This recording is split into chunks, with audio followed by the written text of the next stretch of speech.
Hola, ¿qué tal? Muy buenas tardes, compañeras y compañeros. Espero que se encuentren muy bien. Vamos a iniciar con la sesión del día de hoy.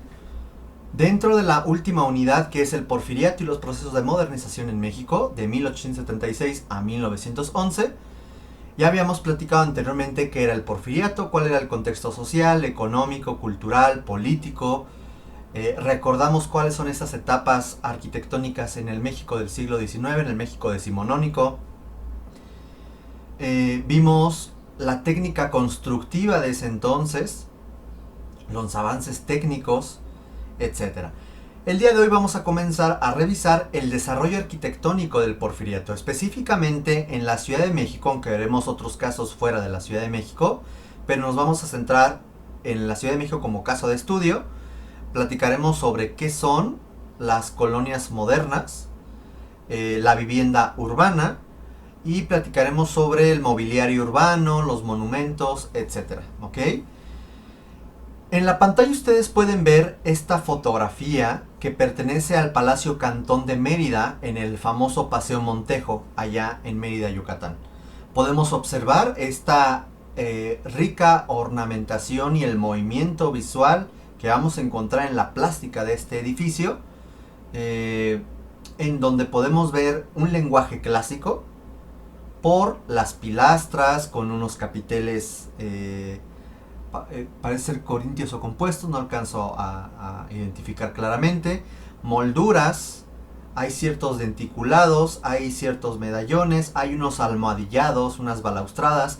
Tiene un lenguaje clásico, pero la forma en cómo lo están manejando nos evoca a esta idea manierista, a esta idea plateresca, en donde comenzamos a ver cómo se rompen, cómo juegan con estos volúmenes generando sombras y luces. Esto es un eclecticismo que tiende a un neoclásico o a un neorrenacimiento. ¿Ok? Vean los remates de los vanos y en sí la proporción general del edificio. Podemos encontrar una gran cantidad de elementos neo-renacentistas, pero que están manejados y mezclados con otros elementos en otras proporciones que lo podemos ubicar dentro del eclecticismo, ¿vale? Vamos a ir recordando lo que vimos la sesión anterior en el contexto cultural, que al hablar de la arquitectura mexicana del periodo del Porfiriato, vamos a hablar del academicismo mexicano. Este va a florecer gracias al desarrollo artístico que se va a dar en la Academia de San Carlos, en donde la arquitectura va a tener diferentes influencias europeas, lo que hemos revisado anteriormente. Vamos a tener como gran influencia el eclecticismo francés o el academicismo francés, o también llamado el estilo Beaux-Arts. Este será la columna vertebral, el eje que va a influir al occidente, debido a que Francia se convirtió en la cultura hegemónica en la llamada Belle Époque, ¿se acuerdan? Entre 1871 a 1914. Por lo tanto, las potencias emergentes, como en ese entonces era Estados Unidos, Argentina, Canadá, México, van a querer ser como Francia. Punto. Vamos a tener otras influencias que no nada más llegaron de forma directa, sino llegaron muchas veces mezclados con el eclecticismo francés, como la escuela de Chicago. Recordemos esta idea de utilizar el hierro en diferentes niveles, ascensores, fachadas cortina, etcétera. Todo esto va a venir mezclado con el eclecticismo, aunque en algunos casos veremos que hay influencias directas. El Art Nouveau, este modernismo que en Francia se le va a conocer como el Arte Nuevo, el Art Nouveau, que vamos a encontrarlo en torno al año 1900, en lugar de que llegara directo a nosotros la influencia, va a llegar mezclado con el eclecticismo francés. El positivismo, como esta filosofía política, cultural, va a influenciar el gobierno mexicano y va a influenciar el quehacer artístico del eclecticismo francés. Y los movimientos urbanos también nos van a influenciar, pero van a venir como también en una onda mezclada, ¿ok? Por lo tanto, cuando nosotros y nosotras a veces de forma peyorativa se dice, es que es una arquitectura muy afrancesada. Bueno, se está señalando que la arquitectura del Porfiriato tiene una fuerte influencia ecléctica francesa. Pero no era ni porque Porfirio Díaz estuviera totalmente fascinado con Francia, porque luchó contra los franceses, sino porque era la cultura hegemónica del momento. Como después de la Segunda Guerra Mundial lo sería Estados Unidos de Norteamérica. Estas influencias enriquecen el quehacer y la concepción académica ortodoxa de San Carlos en su quehacer pictórico, escultórico, arquitectónico.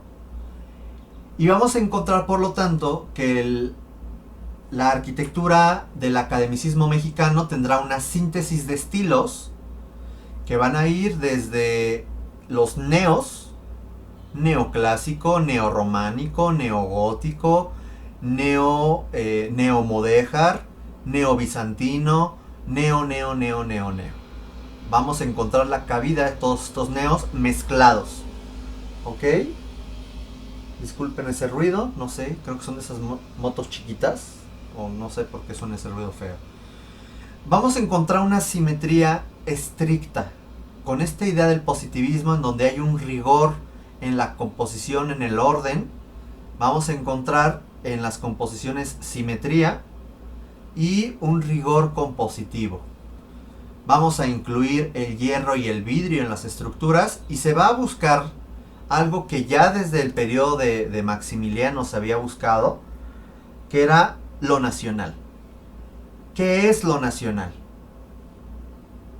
Entonces se van a basar en la arqueología para que dentro del mismo gobierno de Porfirio Díaz se comenzara a generar propuestas neoindígenas, entendiéndose al México prehispánico como lo nacional. Aunque podríamos entrar en debate si las culturas prehispánicas son mexicanas o mexicano es la mezcla, una mezcla complicada, pero una mezcla entre lo europeo y lo prehispánico. Se los dejo a su consideración. Ahorita vamos a platicar de esas viviendas. Habíamos también platicado de este cuadrito donde podemos ver un montón de nombres, el eclecticismo francés como representantes, gente que había ido a estudiar a Europa o gente que era extranjera y que daba clases aquí, y gente que era egresada, que había tomado clases de con profesores extranjeros. Vamos a encontrar principalmente a Antonio Rivas Mercado, el gran arquitecto de Porfirio Díaz, Carlos Herrera, Emilio Dondé, Mauricio Campos, el ingeniero Miguel Ángel Quevedo, Antonio M. Anza, el ingeniero Porfirio Díaz Ortega, el hijo.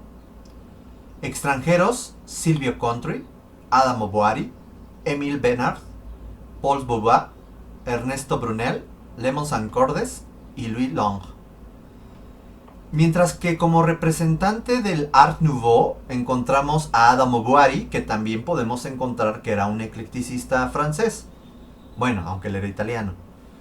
Y dentro del neoprehispanismo vamos a encontrar propuestas nacionalistas, que después platicaremos, y que después vamos a ver sobre todo en el periodo revolucionario, a Nicolás y Federico Mariscal, y propuestas indigenistas como Manuel Amabilis y Antonio M. Anza.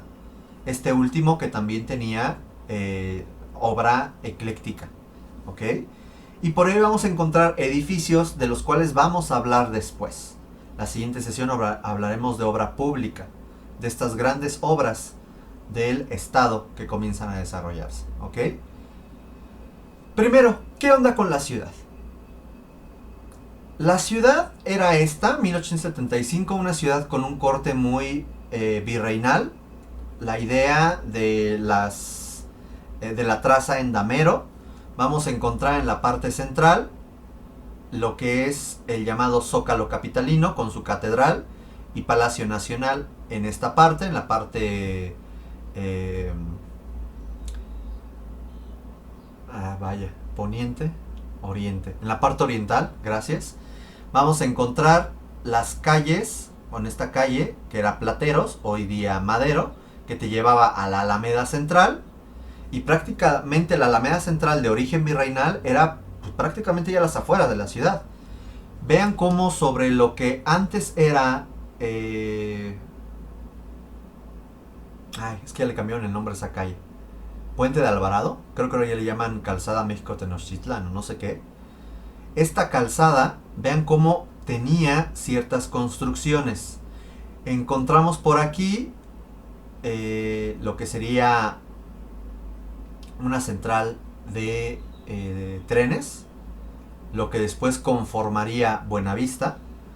Vamos a encontrar por aquí ciertas colonias que ya existían desde mediados del siglo XIX, que es lo que hoy en día conocemos como Santa María la Ribera. Ahí se ve su alameda.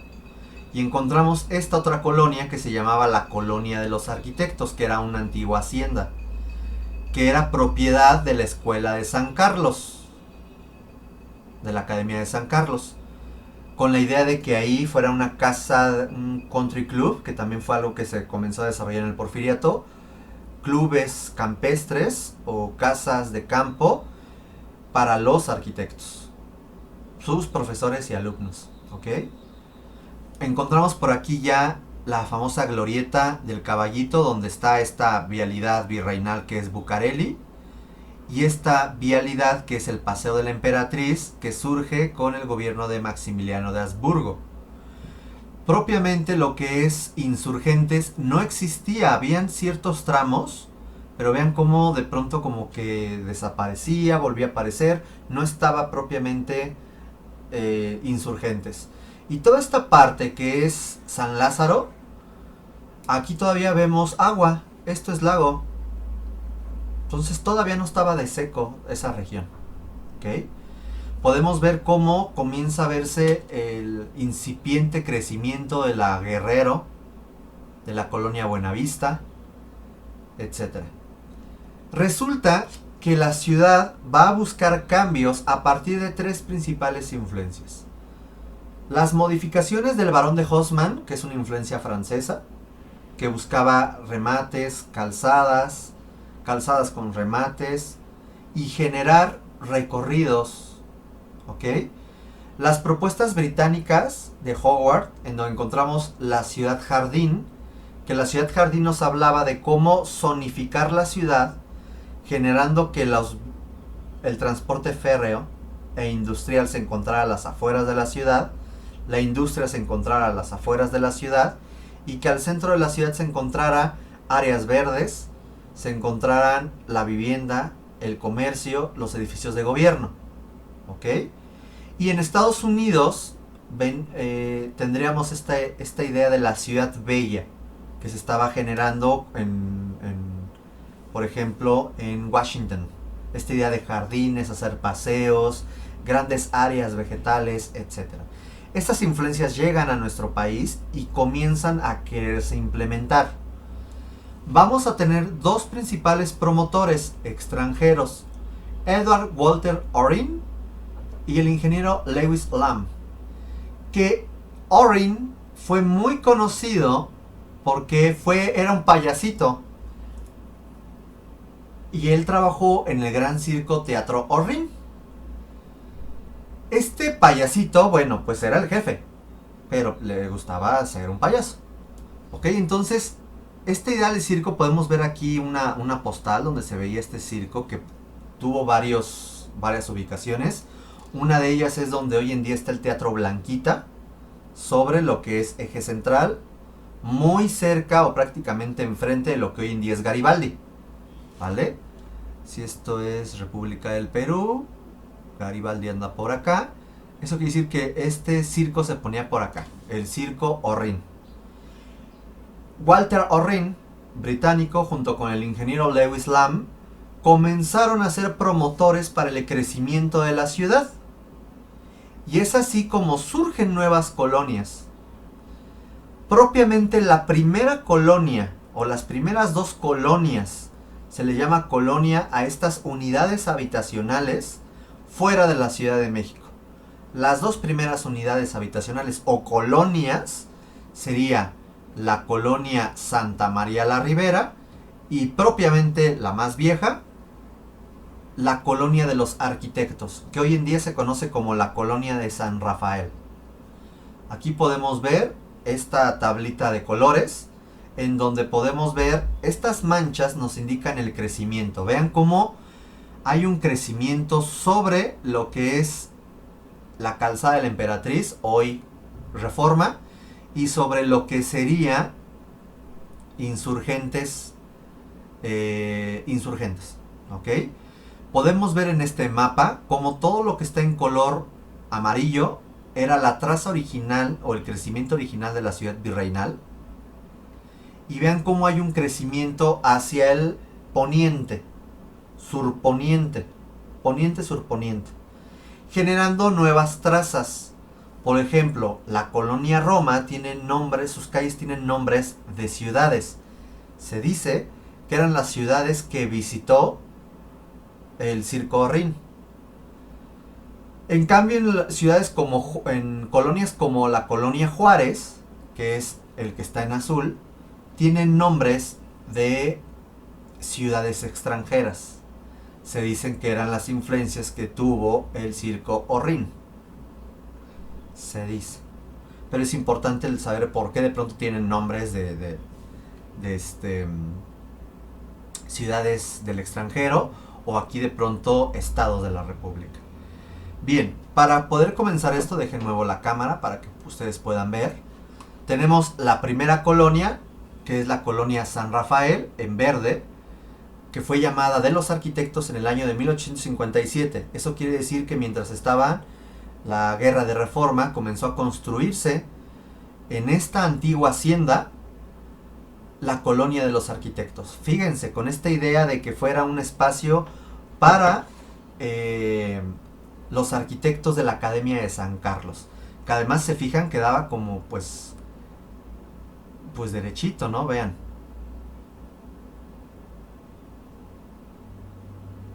No, bueno, pasaba la Alameda y pues bueno, no estaba realmente muy lejos, aunque eran las afueras de la ciudad.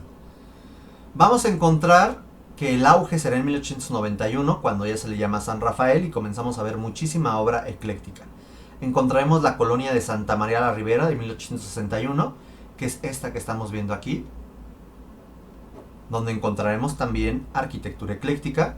La colonia Juárez, que tuvo diferentes auges, 1870, 1898, 1904, que es todo lo que está en color azul. Ok.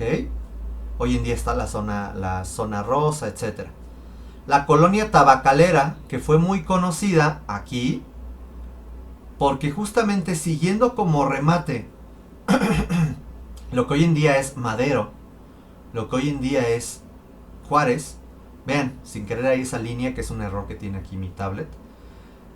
Aquí vamos a tener el Palacio Legislativo, lo que hoy en día es el Monumento a la Revolución. Esa colonia se va a llamar la colonia Tabacalera, de 1891. Vamos a tener la famosa colonia Roma, que es todo esto, que es la quinta colonia, que además hoy en día se divide en colonia Roma Norte y colonia Roma Sur, que vamos a encontrar gran cantidad de obras eclécticas. Encontraremos por ahí en la antigua hacienda de Santa Julia, la Anáhuac de 1902, que aquí no lo tengo en color, aquí está, esta es la Anáhuac, donde hoy en día se encuentra Anzures, por ejemplo. La colonia Cuauhtémoc de 1910, que es lo que está en color naranja, 5, 6, 7, y finalmente Hipódromo La Condesa, porque aquí se encontraba un hipódromo. Por eso es que la traza tiene esa forma tan característica, porque era un hipódromo. Este hipódromo sirvió durante el periodo porfiriano, pero Hipódromo La Condesa propiamente comenzó a edificarse en 1910. Ya fue más postrevolucionario o revolucionario que porfiriano. Por lo tanto, encontraremos algunas viviendas eclécticas, pero ya encontramos hoy en día mucha vivienda del movimiento moderno y de lo que se conoce como el Art Deco, que es algo que va a aparecer en la década de los 20 del siglo XX. ¿Ok? Vean de pronto cómo estas colonias se convirtieron en colonias modernas, en colonias nice, para que la gente rica, la aristocracia, la oligarquía, se fuera, dejara esos antiguos palacios virreinales y se fuera a vivir a nuevos palacios con una traza moderna, con instalaciones actuales, etc. Eso va a ser muy importante porque vamos a encontrar que así como hay colonias para la aristocracia, también van a surgir colonias como de la clase media o de clase más popular. Por ejemplo, en torno a lo que sería la estación del tren Buenavista, surge la colonia Buenavista, surge la colonia Guerrero, en donde, por cierto, en la colonia Guerrero, curiosamente, va a vivir el famoso arquitecto Rivas Mercado. El arquitecto de Porfirio Díaz se va a encontrar en la Guerrero. Vamos a encontrar la colonia Morelos, vamos a encontrar la colonia Doctores, antes llamada la colonia Miguel Hidalgo. Vamos a encontrar esta construcción que es la Romero Rubio, que buscaba ser una colonia de transición entre la Ciudad de México y el Peñón de los Baños, que se buscaba que se fuera a hacer un recinto de aguas, tiene un nombre, como balneario, y la idea es que esta colonia fuera como, bueno, en lugar de llegar a Peñón de los Baños, luego podría llegar a esa colonia y luego irme al Peñón de los Baños, ni que estuviera tan lejos. Por lo tanto, en esas colonias vamos a encontrar también una arquitectura ecléctica, pero una arquitectura ecléctica más sencilla, porque son colonias que tienden más a una clase media o una clase más popular. Finalmente, por acá encontraremos la colonia Peralvillo, porque aquí se encontraba otro hipódromo, el hipódromo Peralvillo. De hecho, la estación del metro Potrero era porque se encontraban los potreros del hipódromo. ¿Ok? Bien. La Ciudad de México, según Sonia Lombardo, son estas manchas. Es esa gran mancha que se encuentra aquí, es una mancha amarilla. Y podemos ver los centros históricos de otros lugares, como por ejemplo Texcoco, la Villa de Guadalupe, Azcapotzalco, Tacuba, Tacubaya, Vaya, Santa Fe, Mixcoac, San Ángel, Coyoacán, Xochimilco. Vean cómo eran pequeños pueblitos que al final la mancha urbana se fue tragando. Esa Ciudad de México, como la mancha voraz, comienza a crecer, hasta que de pronto sabemos que hoy es una enorme ciudad, más la zona metropolitana donde viven cerca de 21 millones de personas. Una barbaridad. Bueno, ¿qué pasa con la arquitectura? Vamos a encontrar arquitectura urbana, sobre todo en la Ciudad de México, que tiene un fuerte carácter ecléctico. Uno de los edificios de 1909 de José Espinosa y Rondero, que existe hoy en día y que se conserva muy bien, es el edificio Marconi. Este edificio se encuentra a un lado del Museo Munal, frente al Palacio de Minería. Podemos encontrar que es un edificio de 3 niveles, por lo tanto comenzamos a ver que tiene, o entender que tiene un esqueleto de hierro, tiene unas cubiertas mansardas, muy afrancesadas, y tiene todo una plástica sencilla que tiende a un neorrenacimiento, pero que tiene arriba un clasicismo francés que podemos englobar sencillamente en un eclecticismo francés. Punto. Tenemos la obra de Ramón Rodríguez Arangoiti, ese arquitecto que de pronto comenzó a tener sus obras, su relevancia durante el gobierno de Maximiliano, durante el gobierno de la República Restaurada de Juárez, con obras en Toluca. Ramón Rodríguez Arangoiti hará la Casa Escandón. Esta Casa Escandón se encuentra hoy en día frente a la Torre Latinoamericana. Y esta casa era conocida como la Casa de los Perros, porque arriba tenía unas esculturas que recordaba a los perros.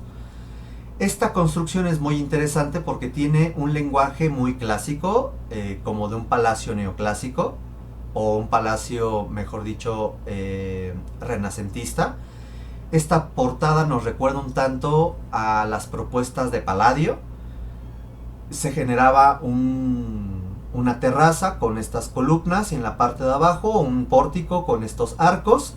Un lenguaje muy sencillo de 2 niveles con albanegas, que son estas esquinas con decoraciones, arcos de medio punto, vemos por aquí algunas celosías, etc. Esta obra lastimosamente después fue destruida. De hecho, aquí se alcanza a ver la Casa de los Azulejos, este edificio de Diego Durán del periodo virreinal. Este edificio fue destruido ya durante los años, me parece, 20, 30, para construir un edificio de Obregón Santa Cilia, que hoy se conoce como un edificio del Banco de México, ¿ok? Que es un edificio que está frente entre lo que es la Torre Latinoamericana y el Palacio de Bellas Artes, ¿ok? Lástima, se perdió esta arquitectura. La Casa Limantur, no tengo el nombre del arquitecto. Vean, Limantur, que era uno de los grandes, pues la mano derecha realmente de Porfirio Díaz, economista de ascendencia francesa. Vemos cómo tiene una fachada con ciertos elementos que nos evocan al eclecticismo francés, en la cubierta con estos áticos y estos torreones que se forman de 3 cuerpos, pero de pronto hay ciertos elementos que nos evocan al barroco de los palacios. Vean la idea de los barandales, etc. Esta hoy en día ya no existe. De hecho, este es uno de los accesos a la Plaza Juárez. Este convento, que es el primer convento de mujeres cacicas de... se me fue el nombre ahorita de este arquitecto, superestrella de la arquitectura virreinal en la Ciudad de México, ya, Pedro de Arrieta. Hoy en día existe, y por aquí todo esto se tumbó para dar acceso a lo que hoy en día es la Plaza Juárez. No se tumbó por la Plaza Juárez, se tumbó a mediados de los 50 para hacer un conjunto, si no me equivoco, un conjunto de José Villagrán que se llamaba Plaza América, una cosa así, una monstruosidad que eran cajas de vidrio, y el sismo del 85 pues generó daños en ese conjunto que construyeron. ¿Por qué destruyeron mucha obra porfiriana? Porque hasta el día de hoy lamentablemente hay mucho rechazo hacia la arquitectura porfiriana por considerarse una arquitectura conservadora, una arquitectura fifí, una arquitectura lejos de lo nacional, una arquitectura, etcétera. Porque la historia oficial del país, lamentablemente, pareciera que algunos personajes y algunos periodos son buenos, como el pastorcito que se convirtió en abogado y presidente de la nación, Juárez, mientras que otros son los grandes villanos, ¿no? Félix Zuluaga, Porfirio Díaz, Maximiliano. Entonces, en el movimiento de la Revolución Mexicana existe un gran rechazo hacia todo lo porfiriano y comienza poco a poco a destruirse o a transformarse. Uno de los casos particulares son estas, las vecindades. Resulta que mientras que la gente rica, la aristocracia de la Ciudad de México, se iba a las nuevas colonias, los palacetes o los palacios virreinales fueron abandonados. Por lo tanto, nuevos grupos sociales de un nivel económico más bajo comenzó a invadir estas propiedades y a generar sus viviendas. Por lo tanto, seccionaron las viviendas, las que eran enormes casas para una familia, las seccionaron para tener montones de familias. Eso es lo que hoy en día se conoce como las vecindades, y las encontramos mucho en la parte norte de la Ciudad de México, en lo que hoy es Tepito, en lo que hoy es Morelos. Vamos a encontrar sobre lo que es República de Venezuela y estas calles que se encuentran al norte del Zócalo capitalino. Vamos a encontrar muchas vecindades. ¿Tienen un lenguaje virreinal? Sí, pero también comenzamos a encontrar elementos del eclecticismo, como esas escaleras. Esas escaleras, que son una escalera que además se parte en dos y te lleva a unos descansos que te distribuyen a las diferentes casas. Eso es algo muy del eclecticismo. Ideas como tener los lavaderos en conjunto ya son cosas que vienen desde antes del Porfiriato y tiene que ver mucho con los estilos y formas de vida de estos nuevos grupos sociales que vienen a ocupar estas construcciones, ¿vale? Aquí dejamos esta primera parte de la sesión y en breve continuamos. Gracias.